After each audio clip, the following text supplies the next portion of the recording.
Hello everyone, আমি প্রিয়াঙ্কা দে টাউটিরা। এখন কথা বলবো কিছু ব্যাঙের। ব্যাঙ সবাই জানে, ফ্রগ ব্যাঙের কথা বলবো। ব্যাঙ কিন্তু বিশেষ করে নোংরা জলে থাকে। ব্যাঙ কিন্তু সেরকম পরিষ্কার জলে থাকে না, ব্যাঙ কিন্তু নোংরা জলেই থাকে। তো ব্যাঙ যখন কোনো সময় ড্রেনের জলে থাকে, তো ড্রেনের জলই তাদের বেস্ট মনে হয় যে এতটুকু জল আছি, আমরা কমফোর্টেবল, আমরা এখানেই এখানেই আমরা সন্তান জন্ম দেবো, এখানেই আমরা পরিবার নিয়ে থাকবো। কিন্তু কোনো কোনো সময় ধরুন খুব বৃষ্টি এসলো, বৃষ্টিতে কি হয়, আমাদের ড্রেনের জল সব ভেসে ওঠে, সব গিয়ে নদীতে পড়ে যায়, এরকমও হয়। তো তখন কি হয়, তখন যদি তারা ভেসে যায়, কোনো সময় ভেসে গিয়ে তারা যখন নদীতে পড়ে যায় না, তখন তারা ভয় পেয়ে যায় এত জল দেখে। তারা তো এত জল দেখেনি, তারা তো ড্রেনের জলে থাকা, নোংরা জলে ছোট জায়গায় থাকার অভ্যস্ত। তো তারা তো এত বড় জলাশয় দেখেনি কোনো সময়। তারা তখন ভয় পেয়ে যায়, আমরা কোথায় চলে আসতাম, আমরা তো এত জলে থাকার আমাদের অভ্যাস নেই, আমাদের তো পরিষ্কার জলে থাকার অভ্যাস নেই, আমরা এখানে কি করে সার্ভাইভ করব? না, এখানে আমরা থাকতে পারবো না। আবার তারা রিটার্ন চলে আসে তাদের পুরনো জীবনে। তো এটার সাথে কানেকশন হচ্ছে আমাদের দীক্ষার। আমরা যারা দীক্ষা নিইনি, নোংরা জলে পড়ে আছি। লাইফে, রিলেশনশিপে প্রবলেম, মানি প্রবলেম, দৈনন্দিন জীবনে প্রবলেম, মেন্টাল হেডেক, ডিপ্রেশন নিয়ে বসে আছি, অ্যাংজাইটি নিয়ে বসে আছি, মানে চারদিক থেকে শুধু প্রবলেম আর প্রবলেম। এই প্রবলেমগুলো প্রবলেম না, এই প্রবলেমগুলো নোংরা জল, আর কিচ্ছু না।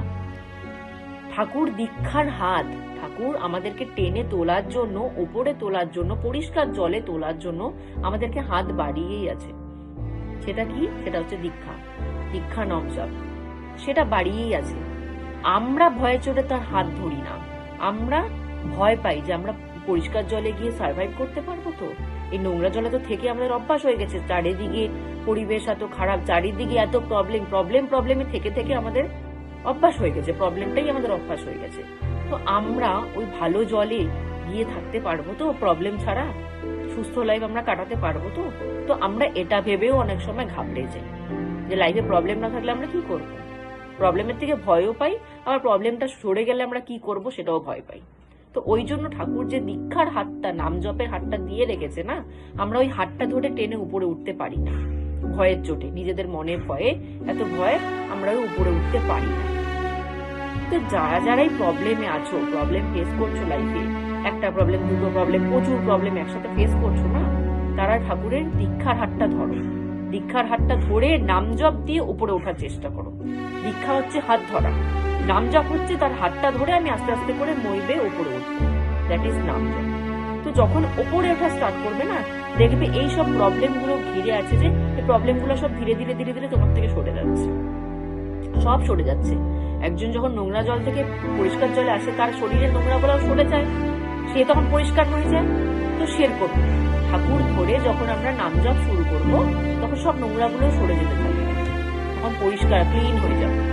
তো সেটাও কেউ করতে পারে না, সেটা করতেও মানুষের প্রবলেম হয়ে যায়। মানুষ নোংরা জলেই থাকতে চায়, মানুষের সেটাই অভ্যাস হয়ে গেছে, পরিষ্কার জল দেখলেও মানুষ ভয় পায় যেতে। যারা চাও যে আমরা পরিষ্কার হব, প্রবলেম থেকে দূরে সরে আসবো, ক্লিনজিং হব, লাইফটাকে সুন্দরভাবে বাঁচবো, প্রবলেম করে শুধু বাঁচবো না, সুন্দর স্বাভাবিক লাইফ বাঁচবো, তারা ঠাকুরের ওই দীক্ষার হাতটা টেনে ধরো আর নাম জপ দিয়ে উপরে ওঠার চেষ্টা করো, তাহলেই দেখবে পরিষ্কার জল পেয়ে যাবে।